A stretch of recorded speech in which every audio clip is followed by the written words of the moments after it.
Everyone welcome back to the video. In इस video में हम लोग बहुत ही ज़्यादा इंपॉर्टेंट टॉपिक को डिस्कस करेंगे विच इज़ अबाउट इन्वायरमेंट। अगर आप किसी भी कॉम्पिटिटिव एग्ज़ाम की तैयारी कर रहे हैं या फिर 11th 12th और यहाँ पे भी आपके पास साइंस सब्जेक्ट है या फिर ज्योग्राफी भी होगा तो वहाँ पे this topic is very very important. Environment, देखिए इन्वायरमेंट हम किस चीज़ को कहते हैं जहाँ पे living and non living, living को बायोटिक, नॉन लिविंग को एबायोटिक भी कहते हैं। लिविंग और नॉन लिविंग, अब ये क्या है लिविंग और नॉन लिविंग? सबसे पहले तो मतलब समझ लीजिए। लिविंग मतलब कि जो ज़िंदा है, जैसे आप, मैं, जानवर, प्लांट्स, ये सब चीज़ें। और नॉन लिविंग जैसे सोलर प्लांट, विंड एनर्जी, कोई आपका घर का सामान हो गया, चेयर, खिलौना, कुछ भी, सो हो गया नॉन लिविंग। तो ये लिविंग और नॉन लिविंग है क्या है? ये स्पीसीज़ हैं। जैसे फिशेज़ हो गए, उसमें भी बहुत सारी वैरायटीज़ आती है। एम्फीबियंस, प्लांट्स जैसे डायनासोर्स आज के टाइम पे ख़त्म है तो वो भी एक स्पीसीज़ था। हम, आप, हर एक इंसान एक स्पीसीज़ ही तो है। उसी तरीके से लिविंग एंड नॉन लिविंग, जिसको बायोटिक एबायोटिक भी कहते हैं, वो स्पीसीज़ होती हैं। सो ये एक जगह पे प्रेजेंट होती हैं जिसको हम अर्थ, हमारे अर्थ में हम रहते हैं वहाँ पे, उस जगह को कहते हैं इन्वायरमेंट। ठीक है, present of living and non living things. अच्छा, इसके बेसिकली 4 कंपोनेंट्स होते हैं, बायोस्फीयर, एटमॉस्फेयर, लिथोस्फेयर, हाइड्रोस्फेयर। इन 4 कंपोनेंट पे हमारा इन्वायरमेंट नहीं करता है, डिपेंड करता है। ठीक है, इसके अलावा कुछ टिश्यूज़ भी होते हैं जैसे global warming, ozone layer depletion. Global warming होगी तो बहुत ज़्यादा हमारा इन्वायरमेंट ख़राब होगा। ग्लोबल वार्मिंग क्यों होती है? आप, हमारी ह्यूमन एक्टिविटीज़ के कारण ही होती है। जब हम ज़रूरत से ज़्यादा डिफॉरेस्टेशन करते हैं, डिफॉरेस्टेशन यानी कि पेड़ काटना, जितना पेड़ लगाते नहीं हो उतना ज़्यादा पेड़ काटते हैं। सिंपल मतलब डिफॉरेस्टेशन का ज़्यादा से ज़्यादा कटिंग ऑफ ट्रीज़। ठीक है, cutting of trees is deforestation. So आज के टाइम पे तो हम सब सिटीज़ लाइफ में अर्बन सेटलमेंट के लिए पेड़ पौधों को काट रहे हैं और लगाना तो हमें याद ही नहीं रहता। सो ग्लोबल वार्मिंग उसके कारण से भी बढ़ती है, जिससे बहुत ज़्यादा गर्मी होती है ना, कि एक इंसान बर्दाश्त भी नहीं कर सकता है और हमारा इन्वायरमेंट भी बहुत ज़्यादा अफेक्ट होता है उससे, जो कि अल्टीमेटली अगर जल्दी ख़राब होगा तो उससे हमें ही प्रॉब्लम होगा, क्योंकि हम रहते ही कहाँ हैं? इन्वायरमेंट में। जब इन्वायरमेंट ही नहीं रहेगा तो एक इंसान कहाँ रहेगा? सो हमें सोच समझ के अपने इन्वायरमेंट का हमें ही ध्यान रखना है, क्योंकि ये मेरा तुम्हारा नहीं, ये सबका है। अगर इन्वायरमेंट रहे इंसान के लिए है, यहाँ पे कोई रिलीजन कोई कास्ट काम नहीं करेगा, नहीं रहेगा तो किसी लिए भी नहीं है। सो ये हमारी ड्यूटी है, इर्रिस्पेक्टिव ऑफ किसी रिलीजन, इर्रिस्पेक्टिव ऑफ किसी कास्ट, इर्रिस्पेक्टिव ऑफ कोई कंट्री। और ओजोन लेयर डिप्लेशन जो है, अगर ये बढ़ता है सो इससे हमें जो यूवी रेज़, अल्ट्रावायलेट रेज़ जो सन से प्रोटेक्शन देती हैं, वो धीरे धीरे अगर ख़राब होंगी, ख़त्म हो जाएंगी, तो स्किन कैंसर जैसे प्रॉब्लम्स देखने को मिलेंगे, जो कि अनदर एक कारण बन जाएगा। अगर इन्वायरमेंट को हम ख़राब कर रहे हैं तो इंसान ज़्यादा दिन सर्वाइव नहीं कर पाएगा अगर हम इस चीज़ को ना समझें। अच्छा, कुछ फैक्टर्स हैं जिसके ऊपर इन्वायरमेंट डिपेंड करता है, 2, बायोटिक एंड एबायोटिक। एबायोटिक यानी कि नॉन लिविंग, जो चीज़ें ज़िंदा नहीं होती, जैसे water, sunlight, temperature, soil, air, humidity, wind, precipitation यानी कि बारिश होना, ऑल्टीट्यूड यानी height, soil type and pH, and also the pollution. ये सब चीज़ें होती हैं एबायोटिक। ठीक है, पानी, सूरज की किरणें, तापमान, मिट्टी, हवा, है ना, के अलावा इसके बाद बायोटिक यानी ज़िंदा चीज़ें, जैसे प्रोड्यूसर जिसको ऑटोट्रॉफ भी कहते हैं, एग्जाम्पल प्लांट्स। फिर कंज्यूमर्स जिसको हेटेरोट्रॉफ्स भी कहते हैं, एग्जाम्पल हार्बीवर्स जो प्लांट खाते हैं, कार्निवोरस जो मीट खाते हैं, ओमनीवोरस जो प्लांट मीट दोनों खाते हैं। ये तो अपने बचपन में पढ़ा था 100%, हार्बीवोरस, कार्निवोरस, ओमनीवोरस। सो हार्बीवोरस याद रखिएगा, प्लांट खाते हैं। कार्निवोरस जो है वो गोश्त, मांस खाते हैं, मीट। और ओमनीवोरस दोनों प्लांट हैं, एनिमल्स मतलब एनिमल का मीट दोनों खाते हैं।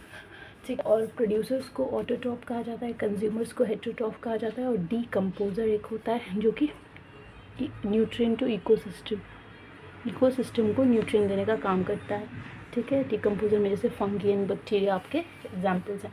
इसके अलावा बायोटिक की कुछ इंपॉर्टेंस होती हैं जिंदा चीज़ों की, जैसे मेंटेन करता है इकोलॉजिकल बैलेंस, हमारे इकोलॉजिकल जो इन्वामेंट के अंदर, इकोसिस्टम के अंदर बैलेंस बनाने का काम, जैसे प्लांट्स, एनिमल्स, ये सारी चीज़ें एक साथ मिल के रहती हैं। सो बायोटिक जो है इकोलॉजिकल बैलेंस को मेंटेन करने का काम करता है।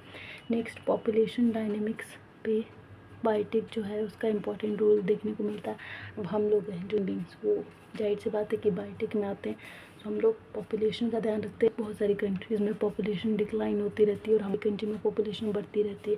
सो क्या है, हमें एक इम्पोर्टेंसेस है जिसका इन्वायरमेंट में होना ज़रूरी है। मान लीजिए इन्वायरमेंट है और स्पीसीज़ नहीं है, और स्पीसीज़ और इन्वायरमेंट नहीं है तो भी नहीं चलेगा। सो दोनों सर्कमस्टांसेस में काम नहीं चलेगा। सो इट्स वेरी इंपॉर्टेंट कि दोनों चीज़ें हों। सो बायोटिक जो है वो पॉपुलेशन डायनेमिक्स को कंट्रोल में रखने का काम करता है। इकोसिस्टम चेंजेस, इकोसिस्टम के अंदर बहुत सारे चेंजेस आते हैं। जैसे क्या होता है कि इतने सारे स्पीसीज़ हैं लेकिन ज़्यादातर उनमें से हम लोग रिकॉग्नाइज़ नहीं करते कि सो जैसे बहुत सारे कंट्रीज़ में पॉपुलेशन बढ़ती जा रही है और बहुत कंट्री में घटती जा रही है। सो बायोटिक कंपोनेंट जो होता है, बायोटिक फैक्टर जो होता है, वो पॉपुलेशन डायनेमिक्स का भी ध्यान रखता है। Next is ecosystem changes. अब बहुत सारे जैसे डायनासोर्स हो गए, आज के टाइम पे हमें दिखते ही नहीं हैं ना, और बहुत सारे स्पीसीज़ धीरे धीरे ख़त्म होती जा रही हैं due to high temperature, not having suitable climate. So ecosystem change होता है। जो स्पीसीज़ एग्जिस्ट करती थी वो नहीं है, जो नहीं करती थी नई नई भी हम उनको पहचानते हैं, उनका इंट्रोडक्शन होता है। सो इकोसिस्टम अपने हिसाब से चेंजेस होते रहते हैं और उसी में इन्वायरमेंट ढलता जाता है। So ecosystem really plays a important role.